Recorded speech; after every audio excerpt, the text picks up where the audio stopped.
Everyone, welcome to GATE academy. और हम लोग पढ़ रहे हैं मैकेनिकल का free crash course, subject industrial engineering, है ना। तो आई होप अभी तक आप लोगों को सब समझ में आ रहा होगा।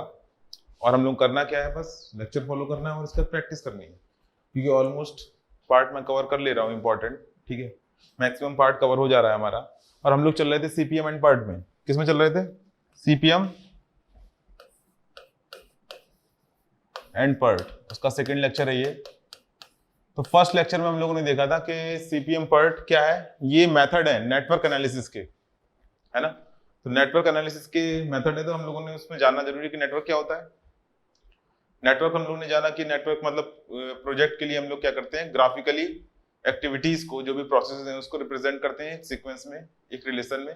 और उसके रूल देखे थे कि कैसे वो नेटवर्क डायग्राम बनाते हैं हम लोग, क्या एक्टिविटी होती है, क्या इवेंट होती है ना। ये सारे पार्ट्स हम लोगों ने देखे थे।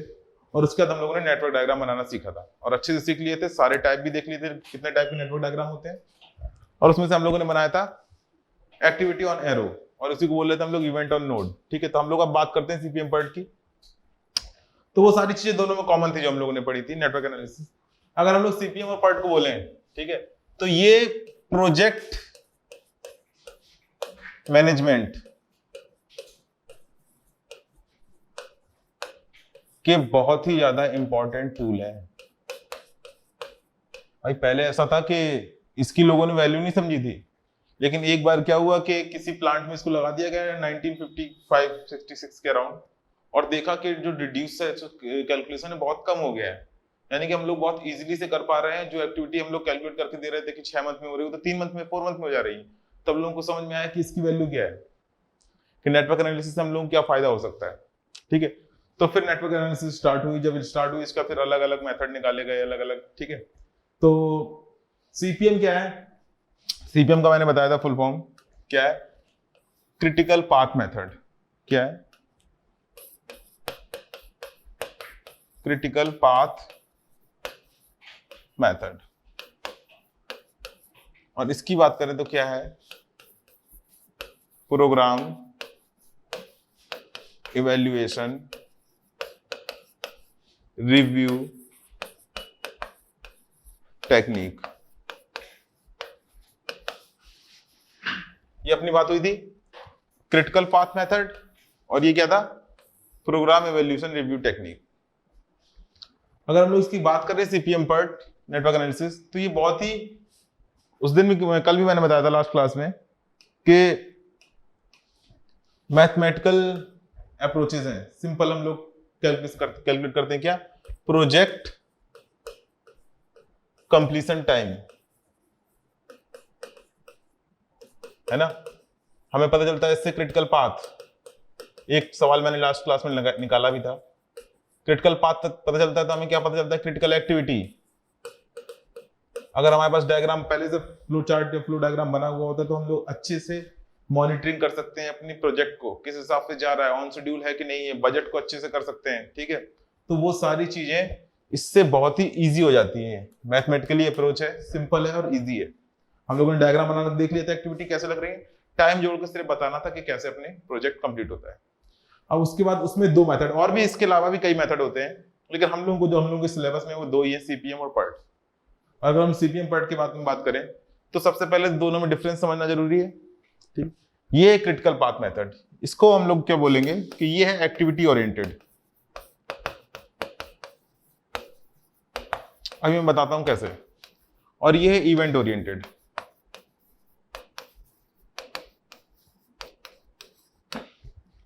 ये जो मेथड है सीपीएम, जैसे अगर हम लोग एग्जांपल देखें, जो ओल्ड एग्जिस्टिंग प्रोजेक्ट होते हैं उनमें काम आता है।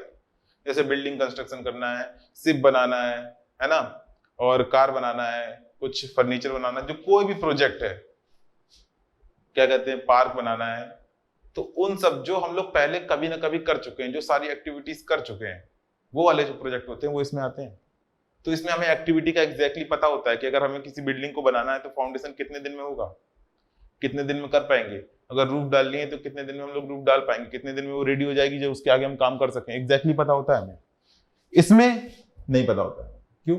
ये हम वहां पे यूज करते हैं जहां पे हमको एक्टिविटी का टाइम ही पता नहीं होता है, एक्टिविटी सर्टेन ही नहीं होती है। मतलब टाइम जैसे बोले रिसर्च का, रिसर्च एंड डेवलपमेंट का।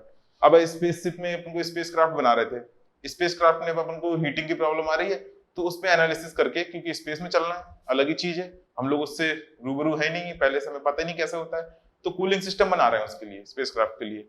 अब उसको बनाने में कितना टाइम लगेगा पता नहीं, हाँ ये पता है हमको इवेंट कि आज स्टार्ट हो गया है, ठीक है। और ये भी हम बता देते हैं कि नॉर्मली कि हाँ तब तक कम खत्म हो जाना चाहिए, लेकिन एग्जैक्टली हमें नहीं पता है कि कब वो कंप्लीट होगा। तो जब भी रिसर्च डेवलपमेंट की बात होती है, जब हमें नहीं पता होता है कि काम कैसे हो रहा है, ठीक है, तो वहां पे हम लोग लगाते हैं प्रोबेबिलिटी, ठीक है। क्या लगाते हैं? प्रोबेबिलिटी। प्रोबेबिलिटी कैसे लगाते हैं कि अगर कोई काम कर रहे हैं हम लोग, तो तीन ही केस हो सकते हैं, कोई भी काम कर रहे हैं, या तो हमारे साथ बहुत अच्छा हो ऑप्टिमिस्टिक, या बहुत खराब हो पैसिमिस्टिक, या फिर नॉर्मल चल रहा हो जैसे नॉर्मल लोगों के साथ चलता है, ठीक है। फॉर एग्जाम्पल अगर हम बोलें कि मैं यहाँ से बस स्टैंड से बस पकड़नी है मुझे, ठीक है, तो सबसे अच्छा क्या हो सकता है कि मैं घर से निकलूं, जैसे ही निकलूं एकदम झड़ाक से पहुंचूं, कोई मेरा दोस्त मुझे मिल जाए, लिफ्ट दे दे, बस स्टॉप छोड़ दे, बस स्टॉप से मुझे जैसे ही पहुंचूं बस खड़ी मिले, बस में बैठूं निकल जाऊं, बेस्ट है। सबसे खराब क्या हो सकता है कि मैं जा रहा हूं, जैसे ही घर से निकला हूं गिर गया हूं, मतलब सब कपड़े बड़े खराब हो गए, गंदे हो गए, वापस गया हूं, चेंज किया, फिर बस स्टॉप पे गया हूं, कोई लिफ्ट देने वाला नहीं मिला है, लेट पहुंचा हूं, फिर वहां पे इंतजार किया मैंने 2-3 घंटे, फिर जाके बस आई है, फिर मैं गया हूं। तो ये क्या वर्स्ट कंडीशन है सेम केस के लिए। और एवरेज क्या है कि जा रहे हैं हम लोग, गिरे नहीं है, लिफ्ट नहीं मिली है, लेकिन बस आ गई टाइम से, या फिर लिफ्ट मिल गई है बस नहीं आई टाइम से, मतलब एवरेज चल रहा है बीच में, ठीक है। एक बेस्ट होगा, एक वर्स्ट होगा, और एक नॉर्मल कंडीशन वाला होगा, ठीक है। तो ये जो होता है वो 3 टाइम एस्टिमेशन होता है। इसमें तो अपन को एग्जैक्टली पता है कि फाउंडेशन कब पड़ेगा और वॉल कब पड़ेंगी, पिलर कब पड़ेगी, तो इसमें एग्जैक्ट टाइम पता होता है हमें एक्टिविटीज का, इसमें पता नहीं होता है, ठीक है। इसीलिए ये होती है डिटर्मिनिस्टिक।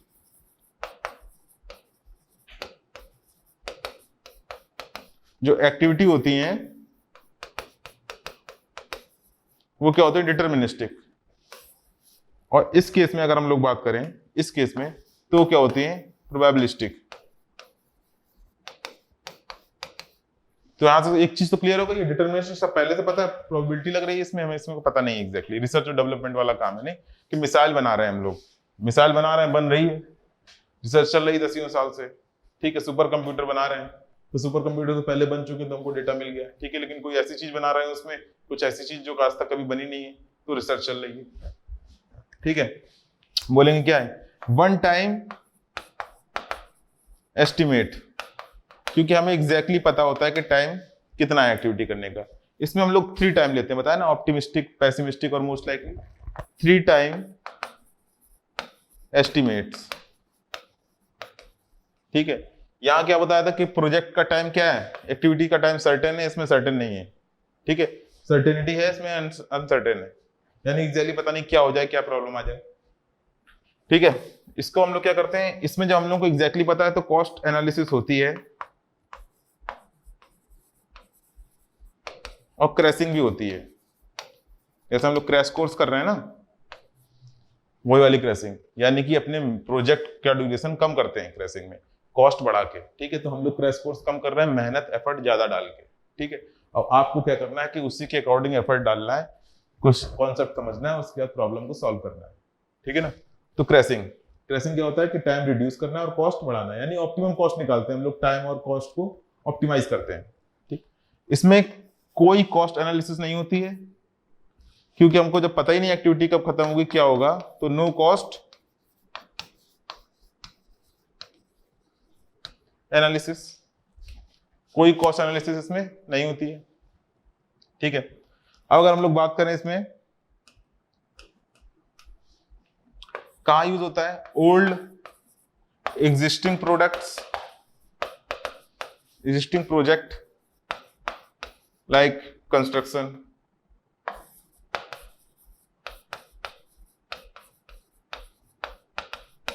ये कहां यूज होता है, रिसर्च एंड डेवलपमेंट प्रोजेक्ट्स।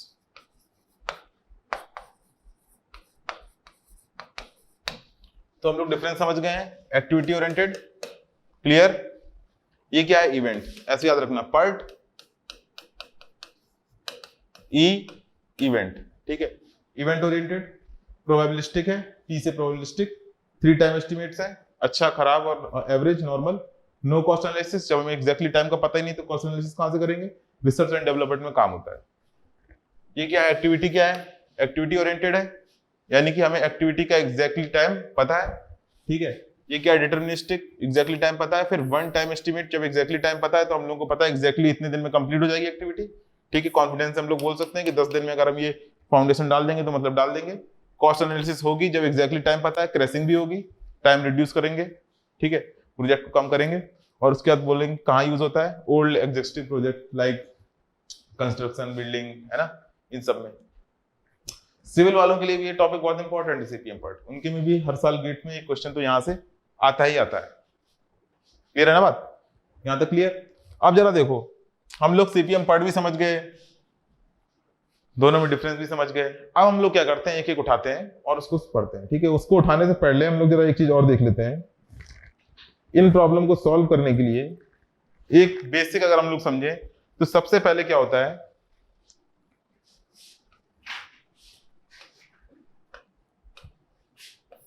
दोनों प्रोजेक्ट की बात कर रहा हूं मैं,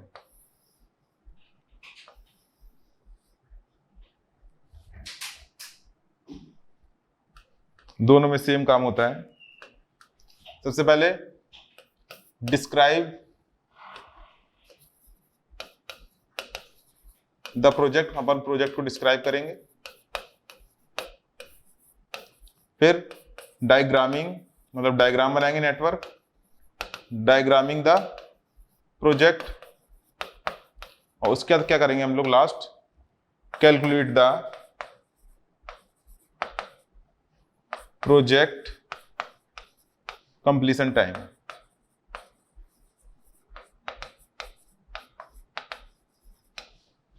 ठीक है, describe the project, diagramming the project, calculate the project completion time. ये 3 स्टेप रहेंगे सब। डिस्क्राइब क्या? डिस्क्राइब तो ये काम तो एग्जामिनर ही कर देता है, हमारा सीक्वेंस वही दे देता है, ठीक है। अगर हम लोग रियल लाइफ में करेंगे इंडस्ट्री में जाके तो हमें हम ही को डिस्क्राइब करनी पड़ेंगी एक्टिविटीज, कि अगर हम कंस्ट्रक्शन में काम कर रहे हैं तो उसके बाद हमें ये करना है, इसके बाद हमें ये करना है, ये करना है, सीक्वेंस हम ही को बनाना पड़ेगा, है ना। उसके बाद फिर क्या करेंगे? डायग्रामिंग द प्रोजेक्ट, डायग्राम बनाना है उसका, नेटवर्क डायग्राम। नेटवर्क डायग्राम बनाने का तुम लास्ट में क्या करेंगे? उसका प्रोजेक्ट कंप्लीशन टाइम देखेंगे और अदर चीज भी कैलकुलेट करेंगे, क्रिटिकल पाथ कौन सा है, क्रिटिकल एक्टिविटीज कौन सी है, जिनको डिले करें तो अपना प्रोजेक्ट क्या हो जाए, डिले हो जाए। क्लियर है बात? तो यहां तक का कॉन्सेप्ट क्लियर। सीपीएम पार्ट में हम लोगों ने डिफरेंस देख लिया, है ना। सीपीएम पार्ट में हम लोगों ने डिफरेंस देख लिया और मेथड भी देख लिया कैसे हमें काम करना है, ठीक। तो अब हम लोग हेडिंग डालते हैं क्रिटिकल पाथ मेथड।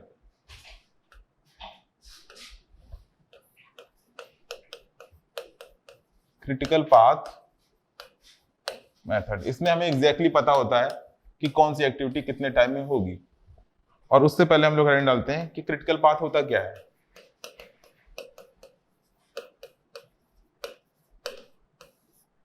ठीक है, path takes the maximum time to complete the project.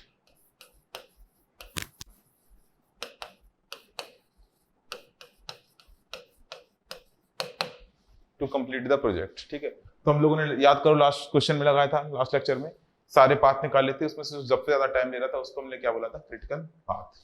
अब इस क्रिटिकल पाथ को हम लोग कैलकुलेट कैसे करते हैं? क्रिटिकल पाथ को हम लोग कैलकुलेट कैसे करते हैं, ठीक है। तो इस क्रिटिकल पाथ को कैलकुलेट करने के 2 मेथड होते हैं। 2 मेथड का मतलब 2 प्रोसेस होती हैं, उसके बाद ही हम कैलकुलेट कर पाते हैं क्रिटिकल पाथ को। इधर मैं एक लिख दे रहा हूं, एक होता है फॉरवर्ड पास कंप्यूटेशन, एक होता है बैकवर्ड पास कंप्यूटेशन, ठीक है। फॉरवर्ड पास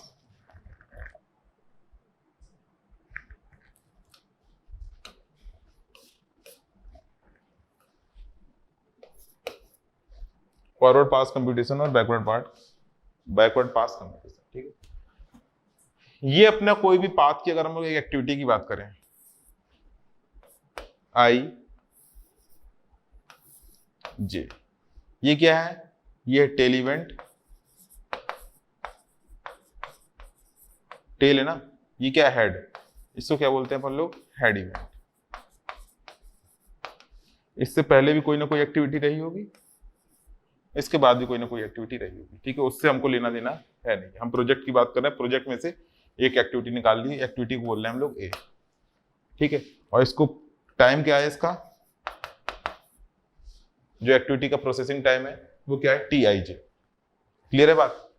अब देखो कोई भी एक्टिविटी है, कोई भी एक्टिविटी है और उसको कंप्लीट हम लोग कोई भी एक्टिविटी स्टार्ट कर सकते हैं, ठीक है, तो हम लोग स्टार्ट करते हैं मान लो कुछ ई आई पे, ठीक है, ई आई पे। इस ई आई को हम लोग बोलते हैं अर्लीएस्ट स्टार्ट टाइम। अब ई आई पे करते हैं, क्लियर, और अगर इसमें प्रोसेस टाइम और जोड़ दें, कुछ मान लो 5 बजे स्टार्ट हो रही है, 5 प्लस ये एक्टिविटी का प्रोसेस टाइम, तो ये जो आ जाएगा इसको बोलते हैं ईजे। ये क्या है ईजे, कोई भी एक्टिविटी फिनिश हो गई यहां पे, अर्लीएस्ट फिनिश टाइम। देखो ये हम लोगों को अर्लीएस्ट फिनिश टाइम और अर्लीएस्ट स्टार्ट टाइम, जब हम लोग फॉरवर्ड में चलेंगे तो होगा earliest start time earliest finish time, ठीक है, और जब हम लोग बैकवर्ड में चलेंगे, ठीक है, इसको हम लोग शॉर्ट में क्या बोलते हैं, E S T, earliest start time, इसको शॉर्ट में क्या बोलते हैं, E F T, earliest finish time. ये हम लोग जब फॉरवर्ड में कैलकुलेट कर रहे होंगे, ठीक है, ये वाला जो कॉन्सेप्ट है ये फॉरवर्ड वाला है, ठीक। जब हम लोग बैकवर्ड में कैलकुलेट कर रहे होंगे, देखो ध्यान से सुनते रहना, नहीं गड़बड़ हो जाएगा काम। जब बैकवर्ड में हो रहे होंगे तो ऐसे कैलकुलेट करते आ रहे होंगे, फॉरवर्ड में कैसे कैलकुलेट करना है, ऐसे, बैकवर्ड में कैसे करना है, ऐसे, यानी कि ऐसे, यानी कि एलजे पहले होगा अपने पास। एलजे क्या बोला है हमने, लेट, लेट मतलब होता है लेट, डिले, लेटेस्ट मतलब कितना से कितना डिले हो सकते हो, लेटेस्ट फिनिश टाइम, कितने से कितना अपनी एक्टिविटी लेट हो सकती है, और ये क्या है, L I latest start time, इसको शॉर्ट में बोलते हैं एल एस टी, और इसको शॉर्ट में बोलते हैं L F T, latest start time latest finish time. इन दोनों की जब हम लोग बात करेंगे तो ये दोनों किससे रिलेटेड हैं, बैकवर्ड पास कंप्यूटेशन से, ठीक है। तो अभी मैं दोनों अलग अलग कैलकुलेट करूंगा, एक बार क्या करना है, फॉरवर्ड पास कंप्यूटेशन करना है, एक बार करना है बैकवर्ड पास कंप्यूटेशन, और एक ही रूल है, ठीक है भाई। इसमें अगर हम लोग देखें तो एल आई की वैल्यू क्या है, अगर हम लोग देखें एल आई की वैल्यू क्या है, इसमें एल आई की वैल्यू क्या है, एल आई इक्वल टू क्या है, L J minus T I J. अगर इधर से कैलकुलेट कर रहे हैं तो एल जे में से अगर हम टी आई जे घटा दें तो क्या मिल जाएगा, हमें एल आई मिल जाएगा, नहीं मिल जाएगा। अगर हम लोग ई जे की बात करें, क्योंकि फॉरवर्ड तो ऐसे कैलकुलेट कर रहे होंगे, तो अगर हम लोग ई आई में टी आई जे जोड़ दें, यानी कि एक्टिविटी ड्यूरेशन, ये क्या है एक्टिविटी ड्यूरेशन, ये क्या है एक्टिविटी ड्यूरेशन,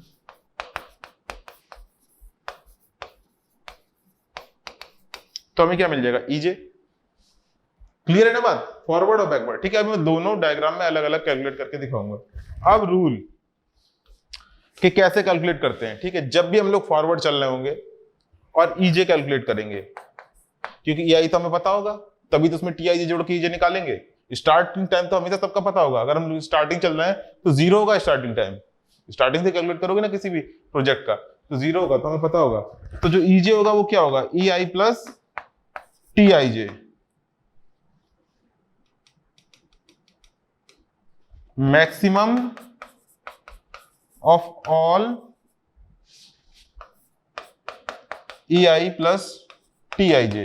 दैट मीन्स भाई अगर कोई नेटवर्क डायग्राम होगा तो किसी इवेंट पे हम लोग 3-4 तरीके से आ सकते थे ना, जिसको मर्ज इवेंट बोलते थे ना। तो उस मर्ज इवेंट पे अगर 3-4 तरीके से आ सकते हैं तो उसका टाइम अलग अलग पाथ से अलग अलग होगा। तो उस पाथ में जो मैक्सिमम टाइम आएगा उसको हम लोग क्या करेंगे, सिलेक्ट करेंगे ईजे के लिए, उस पर्टिकुलर इवेंट के लिए। ठीक है, अभी हम लोग इसको तुरंत एग्जाम्पल में करके देखेंगे तो क्लियर हो जाएगी बात। ठीक है, अगर इसकी बात करें तो इसका जो रूल है, यही बस एक रूल है फॉरवर्ड पास कंप्यूटेशन का, यही एक रूल है। और इसकी बात करें अगर, इसका रूल क्या है तो LI का, कि मिनिमम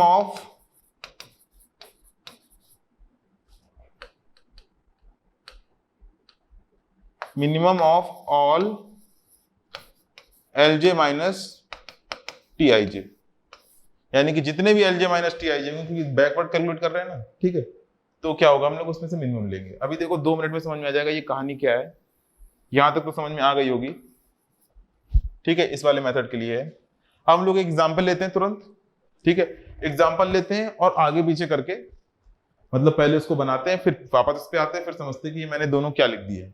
ठीक है, तो देखो जरा, यहां तक तो क्लियर होगा कि स्टार्टिंग टाइम है, फिनिश टाइम है। फॉर एग्जाम्पल अगर समझ लो कि अपन 9 बजे हैं, ठीक है 9 बजे हैं, और 9 बजे पापा ने बोला कि बिल जमा करना है, और हमें पता है कि हम बिल जमा करने जाएंगे, बहुत दूर पे काउंटर है, मतलब ऑफिस है इलेक्ट्रिसिटी के बिल का, 1-2 घंटे जाने में लगेंगे, 1-2 घंटे आने में लगेंगे, और हो सकता है लाइन लगेगी तो 1-2 घंटे, तो हमें पता है कि अराउंड 5 घंटे हमारे खर्च हो जाएंगे। और पापा ने कहा शाम को 6 बजे तक कंप्लीट हो जाना चाहिए बिल, शाम को 6 बजे तक बिल जमा हो जाना चाहिए।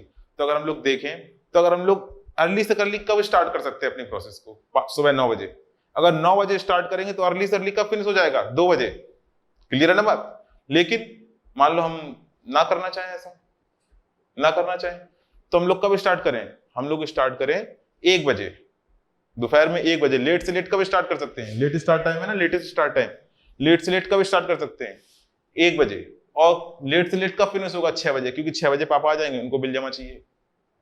क्लियर है बात। तो ये क्या है, लेट से लेट उसी काम को, और जो टाइम बचता है उसको हम लोग फ्लोट बोलते हैं, हम लोग थोड़ी देर बाद देखेंगे। ठीक है, तो हम लोग अर्ली से 9 बजे स्टार्ट कर सकते थे, 2 बजे खत्म कर सकते थे। अर्ली स्टार्ट अर्ली फिनिश, और लेटेस्ट स्टार्ट लेटेस्ट फिनिश, मतलब लेट से लेट कब स्टार्ट कर सकते हैं, 1 बजे, और लेट से लेट फिनिश कब होगा, 6 बजे, क्योंकि 6 बजे तो टाइम ड्यूरेशन है, कंप्लीट कर देना है, आप आ जाएंगे। ठीक, आगे देखो, हम लोग एक क्वेश्चन उठाते हैं। ये क्वेश्चन है अपना, गेट का आया वो क्वेश्चन है। तो ये देखो सीट में 2 पार्ट में है, तो हम लोगों को दोनों कॉपी करने पड़ेंगे,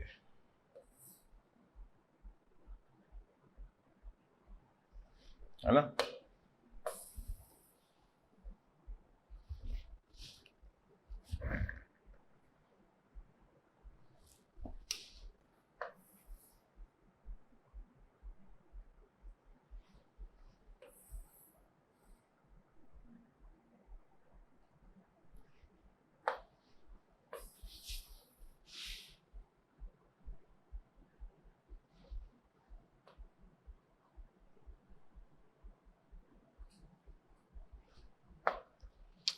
ठीक है, तो ये अपना हो गया कंप्लीट। ठीक है, मैं इसकी लाइन मैं खींच दे रहा हूं।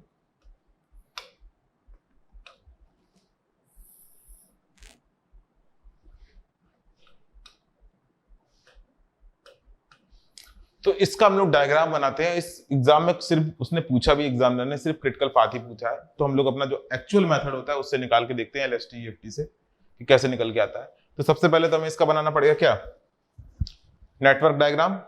ठीक है, तो चलो हम लोग पहले नेटवर्क डायग्राम बना लेते हैं इसका।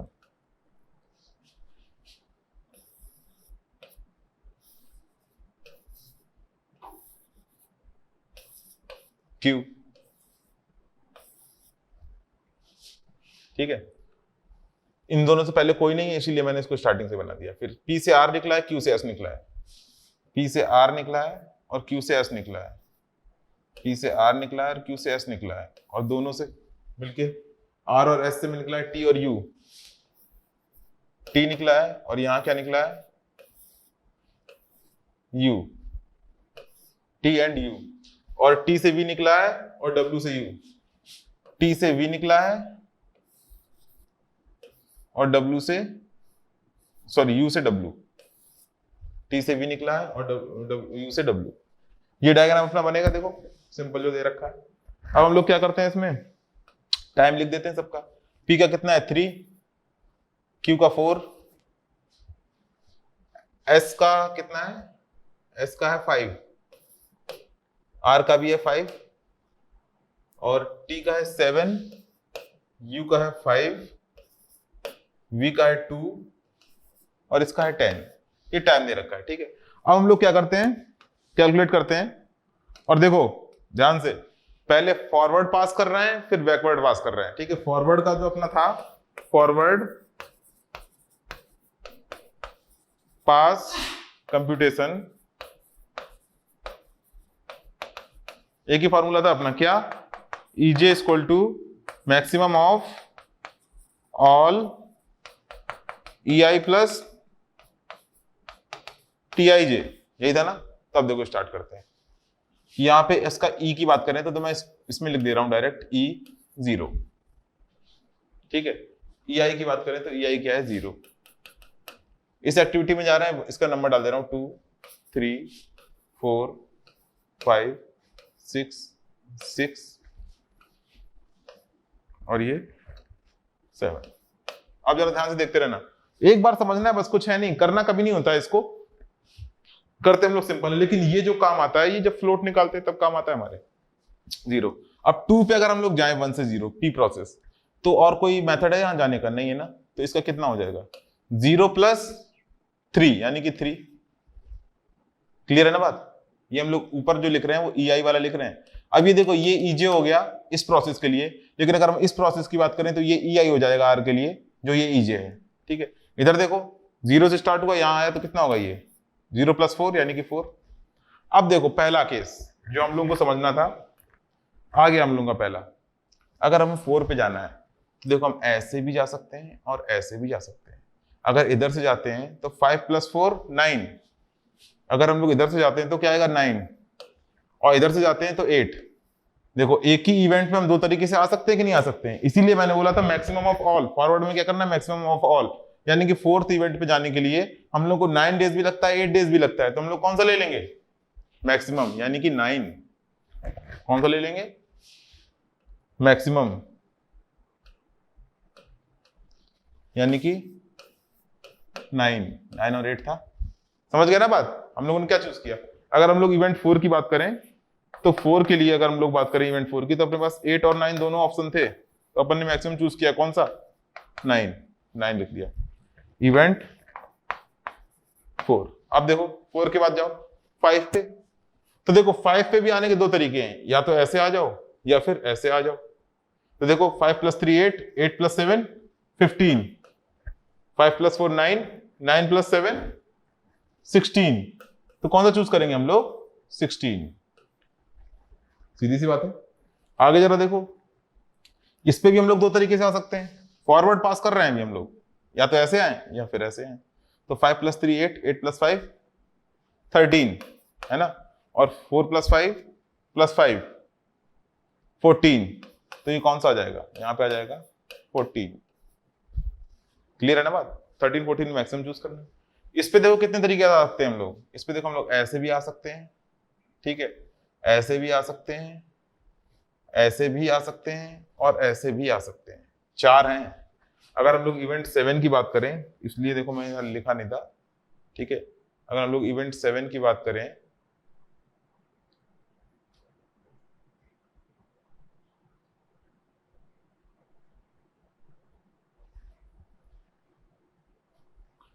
इवेंट 7 की बात करें तो देखो 7 की, तो देखो कितने हो सकते हैं। पहला 3 plus 5 8, 8 plus 5 3 plus 5 8, 8 plus 5 13, 13 plus 10 23, 3 plus 5 8, 8 plus 7 15, 15 plus 2 17, 5 plus 4 9, 9 plus 7 16, 16 plus 2 18, 4 plus 5 9, 9 plus 5 14, 14 plus 10 24।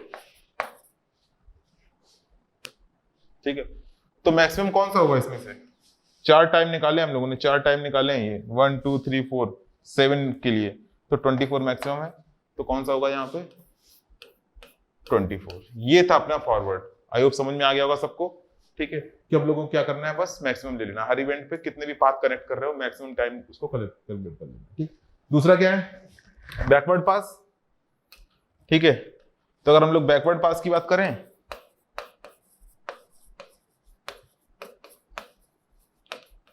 तो फॉर्मूला क्या था, minimum of L I equal to क्या था, minimum of all L J minus T I J.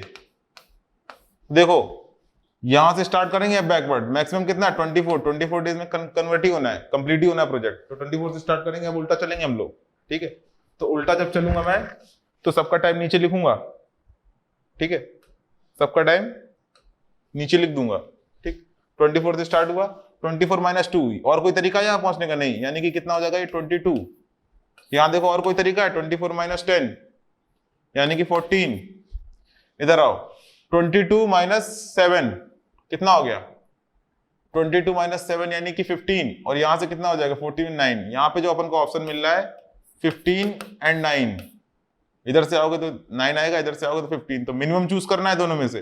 अगर इवेंट 4 की बात करें हम लोग तो दो ऑप्शन आ रहे हैं 15 एंड 9, मिनिमम चूज करना है अपन को, मिनिमम, तो मिनिमम कितना हो जाएगा 9, तो यहां पे क्या लिख देंगे अपन लोग 9।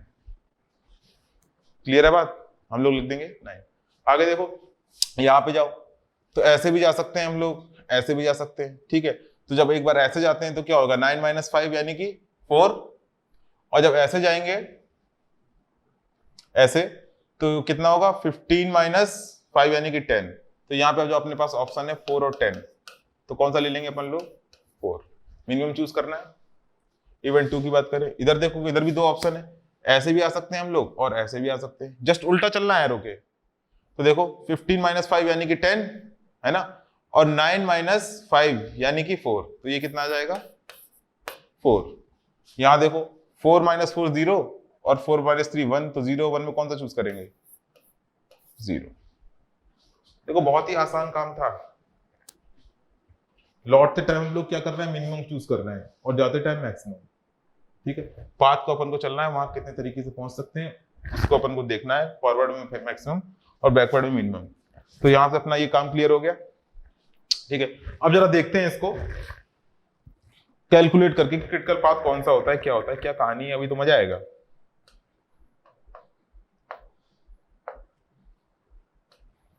ठीक है, तो ये तो हम लोग अब समझ गए हैं, ठीक। तो जरा आप देखो, इधर देखो, क्रिटिकल पाथ वो पाथ होता है जिस पाथ में क्या कहते हैं ई आई और एल जे, इनकी वैल्यू क्या हो, सेम हो इवेंट पे। यहां पे देखो दोनों सेम है, यहां पे सेम है, यहां पे सेम है, नहीं ये क्रिटिकल में नहीं आ रहा है, ये आ रहा है, ये आ रहा है, ये है। देखो इस पे सेम है, इस पे सेम है, ये भी आ रहा है, इस पे सेम है, इस पे सेम है, ये आ रहा है, इधर सेम है क्या, नहीं है, ये। और एग्जाम में यही पूछा गया था क्रिटिकल पाथ कौन सा है, कौन सा है, Q S U W option में। तो जिसमें भी क्या कहते हैं हेड, क्या कहते हैं एलएसटी और ईएफटी, सॉरी एलएसटी और ईएसटी, उनके टाइम क्या होते हैं, उनकी वैल्यू क्या होती है, बराबर। देखो जो इस एक्टिविटी के लिए एलएफटी है और ईएफटी है, वही इस वाली एक्टिविटी के लिए क्या है, ईएसटी और एलएसटी, ठीक है। तो ई और एल की वैल्यू, अर्लीस्ट की और लेटेस्ट की वैल्यू जिन जिन इवेंट के लिए बराबर होती है वो क्या हो जाते हैं। क्लियर है बात। अगर हम लोग सिंपल इसको ऐसे ना करते, सिंपल पाथ जोड़ के कर लेते तो 4 पाथ आएंगे, चारों को निकाल के देख लोगे तब भी इतना ही आएगा, तब भी यही वाला पाथ निकल के आएगा, ठीक है। अगर हम लोग देखना चाहें एक मिनट में करके, तो देखो मैं भी 2 मिनट में कर दे रहा हूं। यार देखो पाथ कौन कौन से हो सकते हैं, P R TV, P R TV एक path, P R U W, P R U W, Q S TV, Q S TV, और Q S U W, Q S U W. अगर इन चारों का पाथ के हम लोग देखेंगे कितना कितना हो रहा है, तो 3 5, ठीक है, कितना हो रहा है 17, इस वाले कितना हो रहा है 17, 5 3 8 8 प्लस 7 15 2 17, ठीक है। 5 3 8 8 plus 5 13 13 plus 10 23, QS 5 plus 4 9 9 plus 5 9 plus 5 यानी कि 14, और 14 प्लस 10 24, 14 प्लस 10 24। और अगर इस वाले पाथ की बात देखें हम लोग, तो 5 + 4 9, 9 + 7 16, 16 + 2 18। तो देखो हम लोग सिंपल जोड़ के भी पता लगा सकते हैं कि पाथ कौन सा है अपना, पाथ यही है। लेकिन मैंने क्यों निकलवाया LST EFT की वैल्यू, क्यों निकलवाई है? इसलिए निकलवाई कि जब हम लोग अभी एग्जाम में जो क्वेश्चन आता है कभी कभी फ्लोट का, तो वहां पे हमें इनकी जरूरत पड़ती है, बाकी असली में यही है। ठीक है, अब जरा देखो, इतना तो हम लोगों ने देख लिया कैसे निकालना है, क्लियर हो गया। अब वो क्या होता है, कंडीशन फॉर क्रिटिकल एक्टिविटी। एक होता है condition for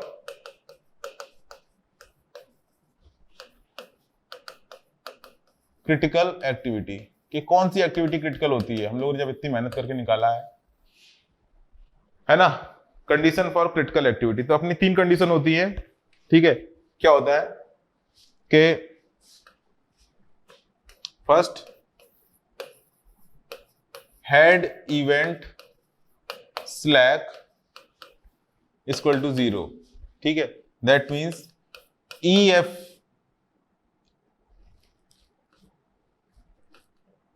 LFT minus EFT equal to 0।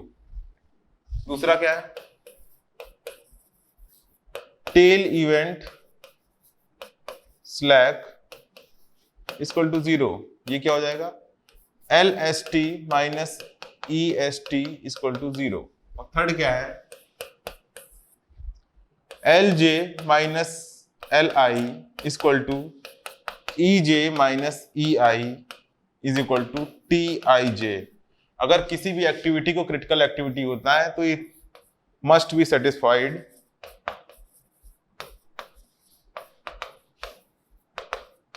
All 3 conditions. तो हमें ये तीनों कंडीशंस अपन को करनी है सेटिस्फाई। एग्जाम्पल पे देख लेते हैं हम लोग कि ये क्रिटिकल एक्टिविटीज हैं, कोई भी उठा लें हम लोग, S को उठा लेते हैं। ठीक है, S को उठा लेते हैं, तो हम लोग देखो S को उठाते हैं यहां से।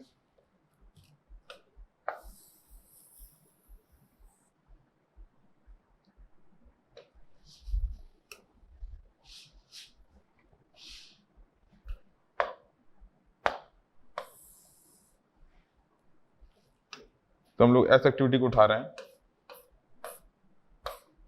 ठीक है, ये सिर्फ S एक्टिविटी है। अब जरा देखो,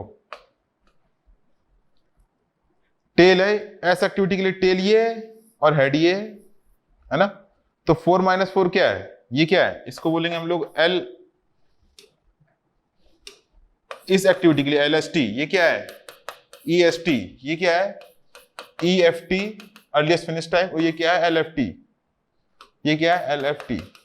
इन दोनों का डिफरेंस क्या होना चाहिए 0, तो 9 - 9 0। इसका डिफरेंस क्या होना चाहिए 0, 4 - 4 0। और अगर हम लोग देखें तो 9 - 4, 9 - 4 ये क्या है LJ, ये क्या है LJ, ये क्या है EJ, ये क्या है EI, ये क्या है LI। तो ये EJ माइनस EI 5, यानी कि 9 - 4 5। देखो ये क्या है third question, EJ minus EI TIJ के बराबर होना चाहिए, ये TIJ। फिर देखो LJ minus LI, LJ minus LI, LI क्या होना चाहिए 9 - 4 5, यानी कि ये सारी कंडीशन क्लियर होनी चाहिए। अब अगर हम लोग कोई और एक्टिविटी उठा लें क्रिटिकल के अलावा, तो ये सारी कंडीशन सेटिस्फाई नहीं करेंगे। तो क्रिटिकल एक्टिविटी कंडीशन है, कभी कभी क्या होती है एग्जाम में थ्योरेटिकल फॉर्म में भी क्वेश्चन आ जाता है। तो हम लोग क्रिटिकल पाथ निकालना सीख गए। ये क्रिटिकल पाथ कैसे निकालते हैं, forward computation, backward path computation. ठीक है, और उसके बाद फिर कौन सी कंडीशन होती है क्रिटिकल एक्टिविटी की, और जो पाथ मैक्सिमम होता है वही क्या होता है क्रिटिकल पाथ। और इसके बाद हम लोग पढ़ते हैं, अब यहां तक समझ गए फ्लोट, कि अब इनको कैसे हम लोग फ्लोट निकालते हैं, फ्लोट होता क्या है। ठीक है, event float, total float, free float और इंडिपेंडेंट फ्लोट। ठीक है, तो हम लोग का यहाँ पे हम लोगों ने चेक कर लिया है कि क्रिटिकल एक्टिविटी कौन सी होती है, क्रिटिकल पाथ कैसे निकालते हैं, फॉरवर्ड और पास दोनों सीख लिए हैं। ठीक है, अब जरा इसको क्वेश्चन लगा लेते हैं जो गेट में आए हुए हैं। तो सबसे पहले ये क्वेश्चन देखते हैं, कह रहा है project consist of activities A to M, A से M तक की एक्टिविटीज कंसिस्ट किए हुए, shown in the network in the following figure with the duration of the activities marked in days। तो एक्टिविटीज जो है वो डेज में मार्क कर रखी हुई है। ठीक है, तो जरूर अपन क्या करते हैं, इसको अपनी रेंज में लेके चलते हैं।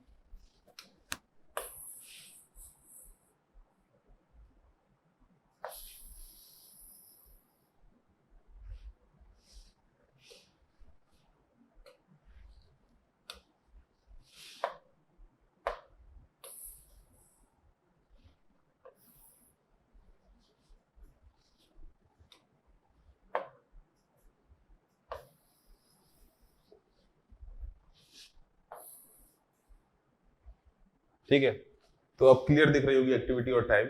अब जरा देखो, पाथ कौन कौन से हो सकते हैं, मैक्सिमम पाथ निकालना है। The project can be completed between, time की रेंज दे रखी है, ठीक है। तो देखो पाथ अपन लोग लिख लेते हैं, कौन कौन से सारे पाथ लिख लेते हैं। ELT और AFT निकालने की जरूरत नहीं है, हम लोगों का सीधा काम हो जाएगा, जहां पे उसकी जरूरत पड़ेगी हम लोग वो भी करेंगे, ठीक है। हमको पता है कि डायरेक्टली भी निकल आता है। तो एक तो पाथ हो जाएगा AD और L, AD और L। टाइम कितना लग रहा है इसमें, 2 + 10 + 3 15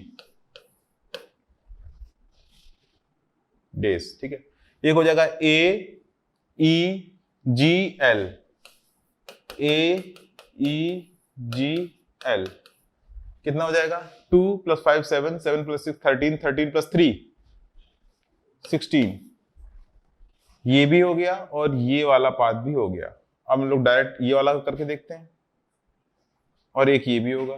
तो AEH, AEH कितना हो गया, 2 + 5 7 7 + 10 17।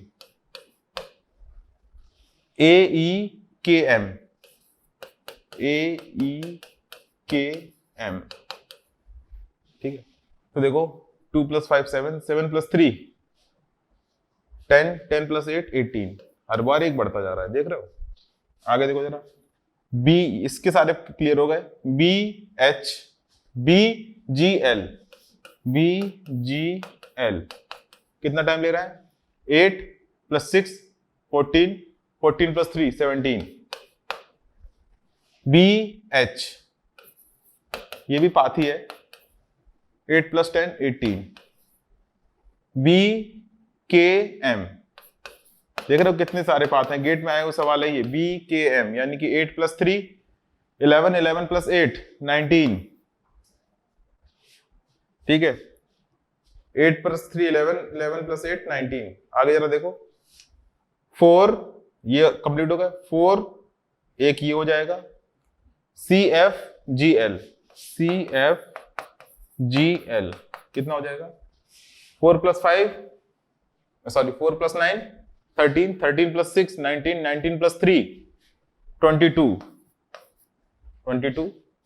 एक ये हो जाएगा, CFH, CFH मैंने सारे पाथ निकाले, देखो इतने मैक्सिमम पाथ हो सकते हैं। C4 + 9, ठीक है, 13 13 + 10 23, 4 + 9 13 13 + 10 23। फिर देखो CFKM, CFKM तो कितने सारे पाथ है, 4 + 9 13 13 + 3 16 16 + 8 24 24। अब इतने पाथ थे हमारे इस नेटवर्क डायग्राम में, और सबका टाइम हमने निकाल रखा है, सबका टाइम निकाल रखा है। इसका 15 है, 16 है, 17 है, 18 है, 17 18 19 22 23 24। सबसे बड़ा कौन सा है, CFKM,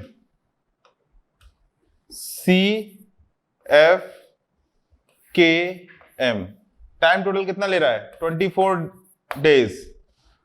यानी कि अगर हम लोग बोले कि प्रोजेक्ट इससे कम डेज में कंप्लीट हो सकता है क्या, नहीं हो सकता है। यानी कि 18 19 कैंसिल, ये कैंसिल, और इतने ज्यादा की जरूरत क्या, जब अपना 24 मतलब मिनिमम 24 है, मैक्सिमम एक आध दिन बढ़ सकता है, कोई दिक्कत नहीं, लेकिन मिनिमम अपना होना चाहिए कितना, 24। यानी आंसर कौन सा हो जाएगा, सी पार्ट। देख रहे हो इतने सारे पाथ थे, कैलकुलेट करने थे।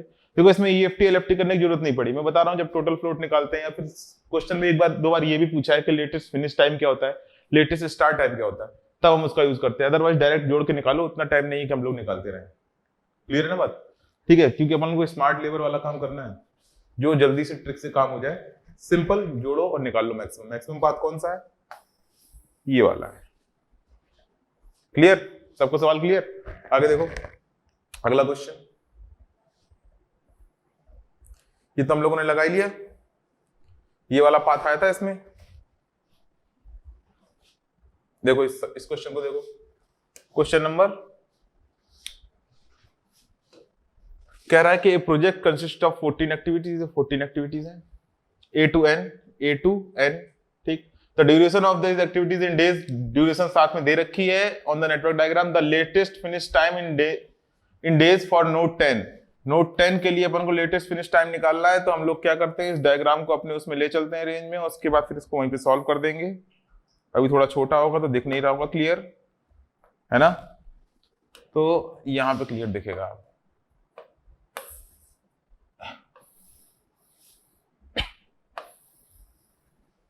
उसने नोट 10 के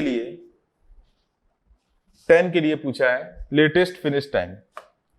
तो लेटेस्ट फिनिश टाइम निकालने के लिए पहले तो अपन को लास्ट तक जाना पड़ेगा, फॉरवर्ड करना पड़ेगा, तभी तो अपन को लास्ट मिलेगा। तो देखो इसका क्या हो जाएगा 2, हमको पता है जो मैक्सिमम टाइम होता है वही हो जाता है प्रोजेक्ट कंप्लीशन टाइम, उसी से हम लोग बैक कर लेते हैं। तो इतनी मेहनत फॉरवर्ड में नहीं करेंगे, हम लोग डायरेक्ट कर रहे हैं। देखो 2 + 3 5, 5 + 4 9, 9 + 3 9 + 3 12, 12 + 2 14, इस पाथ से आ रहा है 14।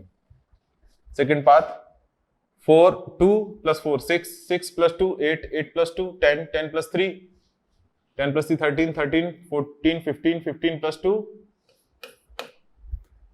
17, 6 6 4 10, 10 15 16 17 18 19, इस पाथ से 19, और 4 2 2 4 4 4 8, 8 + 2 10, 10 + 2 12। तो ये चार पाथ है, चारों पाथ से अलग अलग आ रहा है, ठीक है। तो मैक्सिमम टाइम क्या हो जाएगा प्रोजेक्ट कंप्लीशन 19। अब हम लोग इससे बैक चलते हैं, ठीक है। तो एल क्या हो जाएगा लेटेस्ट फिनिश टाइम इस इवेंट के लिए 19, 19 में से 2 घटाओ कितना आएगा, एक ही तरीका है जाने का, कितना हो जाएगा 17। क्लियर बात है ना 17। अब देखो 10 पे जाने का सिर्फ एक ही तरीका है, एक ही मेथड है, और कहीं अगर इसमें होता जैसे 4 का पूछ लेता तो हमारे पास ये भी था, ये भी था, 2 का पूछ लेता हमारे पास ये भी था, ये भी था, ये भी था और ये भी था, ठीक है। लेकिन यहाँ पे पूछा 10 का एक ही है, तो 17 - 3, ठीक है, 17 - 3 क्या हो जाएगा 14। तो अपना आंसर सिंपल क्या हो जाएगा, latest finish time for node 10 = 14। देखो गेट में आया ये क्वेश्चन, तो हमको पता होगा जब फॉरवर्ड और बैकवर्ड हम तभी इसको कर पाएंगे, अदरवाइज नहीं कर पाएंगे। इसी में अगर पूछ लेता कि लेटेस्ट फिनिश टाइम 3 का बता दो, तो कितना हो जाता 14 - 4 यानी कि 10। तो इसका करना क्या है, घर पे सबको प्रैक्टिस करनी है, इसकी सारे निकालना है सबके एलएफटी ईएफटी, और मुझे कमेंट में करके बताना कि 7th का और 8th का एलएफटी क्या है, ठीक है। 7th नोड का और 4th नोड का एलएफटी क्या है, ठीक। आगे चलते हैं हम लोग नेक्स्ट क्वेश्चन में। ये भी हमारा हो गया, इसको तो मैंने डायग्राम बना ही दिया था और पाथ निकाल दिया था, 23 आ गया था। अगला क्वेश्चन देखो, ये गेट में आया है, ये भी क्वेश्चन जो आया है वो कॉमन डाटा क्वेश्चन है, जैसे पहले आया करते थे कॉमन डाटा क्वेश्चन कि दो क्वेश्चन क्या है कॉमन है, मतलब एक ही डेटा से हम लोग को 2 प्रॉब्लम सॉल्व करनी होंगी। जैसे इस साल नया ऐड किया है ना एमएसक्यू वाला, ठीक है, तो वैसे ही इसमें पहले चलता था कॉमन डेटा क्वेश्चन, ठीक है, अब वो नहीं आता नॉर्मली। देखो सबसे पहले क्या करें हम लोग, पहले डायग्राम बना लें इसका, और डायग्राम बनाने के बाद फिर क्वेश्चन देख लेंगे कि भाई क्या पूछ रहा है, क्योंकि डायग्राम तो बनाना ही पड़ेगा हम लोगों को।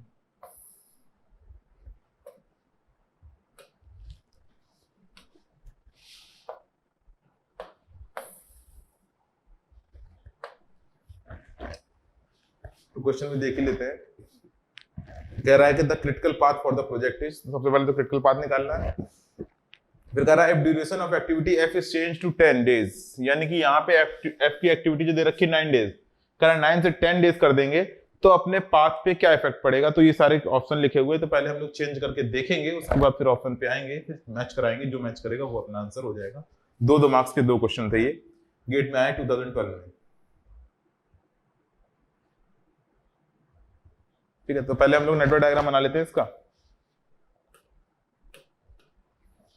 देखो ए से पहले कोई है नहीं है, बी सी और डी कहां से निकले हैं ए से, ठीक है, बी सी और डी कहां से निकले हैं ए से, बी सी डी कहां से निकले हैं ए से।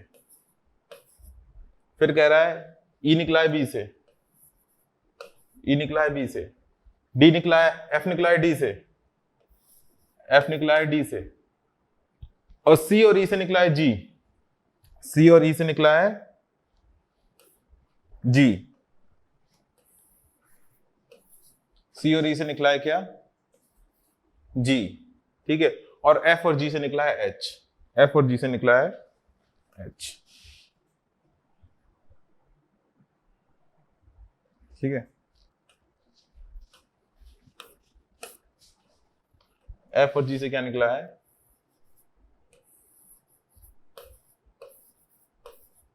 एच, ठीक है, ऐसा दे रखा है और टाइम दे रखा है, ए का कितना है, एक्टिविटी क्वेश्चन में सारे टाइमिंग दे रखी है तो वो हम लोग उसको नोट कर रहे हैं बस नीचे।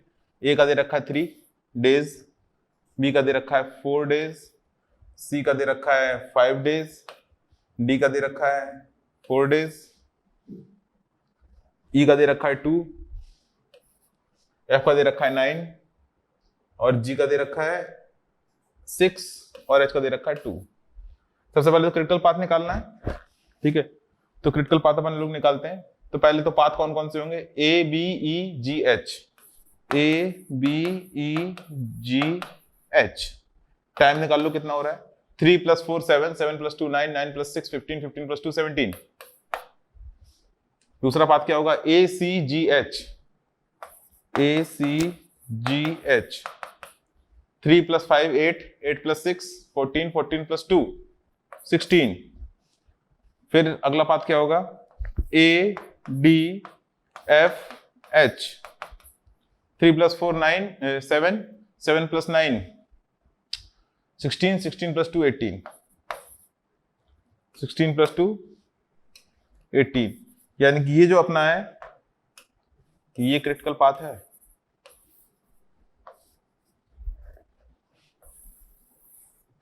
तो पहले ऑप्शन में तो अपन को ए डी एफ एच मिल जाएगा, हम लोग पहला ऑप्शन देख लेते हैं।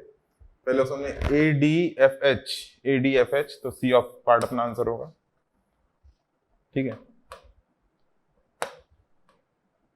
सी पार्ट अपना आंसर होगा ए डी एफ एच। फिर कह रहा है कि critical path remains the same, ठीक है। पहले तो अपन लोग एफ को 10 करके देखते हैं, एफ को 10 करके देखते हैं। अगर हम लोग एफ को 10 कर देते हैं तो ये एक्टिविटी का देखो बाकी तो सब चेंज है, सेम है, तो ये सेम रहेगा। ये कितना हो जाएगा 19, देखो 3 + 4 7, 7 + 10 17, 17 + 2 19, ये कितना हो जाएगा 19। क्रिटिकल पाथ चेंज हुआ क्या, मैक्सिमम अभी भी यही है, यानी क्रिटिकल पाथ अभी भी सेम है, बस प्रोजेक्ट ड्यूरेशन 18 से बढ़ के हो गई 19। देखो ऑप्शन में क्या लिखा है कि critical path remains the same and the total duration to complete the project during changes to 19 days, तो पहले ही सही मिल गया हमको। तो फिर क्या रहा है, critical path and the total duration to complete the project remains the same, ये तो गलत है। फिर कह रहा है critical path changes but the total duration to complete the project remains the same, गलत है, दोनों चेंज नहीं, पाथ अपन का सेम है, टाइम बस 18 से 19 हो गया है। Critical path changes and the total duration to complete the project changes to 17 days, ये भी गलत है, पहले ही मिल गया था, पहले ही अपना सही आंसर है। तो इसमें सी पार्ट और इसमें ए पार्ट। तो हम लोग सीख गए होंगे कि प्रोजेक्ट कंप्यूटेशन कैसे करते हैं, कैसे हम लोग निकालते हैं, किस तरीके से सॉल्व करते हैं अपने क्वेश्चन को, ठीक है। अब हम लोग चलते हैं इसके नेक्स्ट पार्ट पे। प्रोजेक्ट निकालना बहुत ही आसान है, देखो नेटवर्क डायग्राम निकालना भी बहुत आसान है, बनाना भी बहुत आसान है, और सिर्फ मैक्सिमम पार्ट ढूंढना है। बाकी क्रिटिकल एक्टिविटी की, एलएसटी की, ईएफटी की सब मैंने टेक्निक बता दी है, बहुत ही इजी है। बस एक अच्छे से क्वेश्चन को, एक या दो क्वेश्चन को प्रैक्टिस कर लेना एक बार, उसके बाद इसमें कोई भी दिक्कत नहीं आएगी। और ये मान के चलो कि गेट में 99% इस चैप्टर से एक सवाल आता ही आता है, ठीक है। चलो हम लोग आगे चलते हैं और बात करते हैं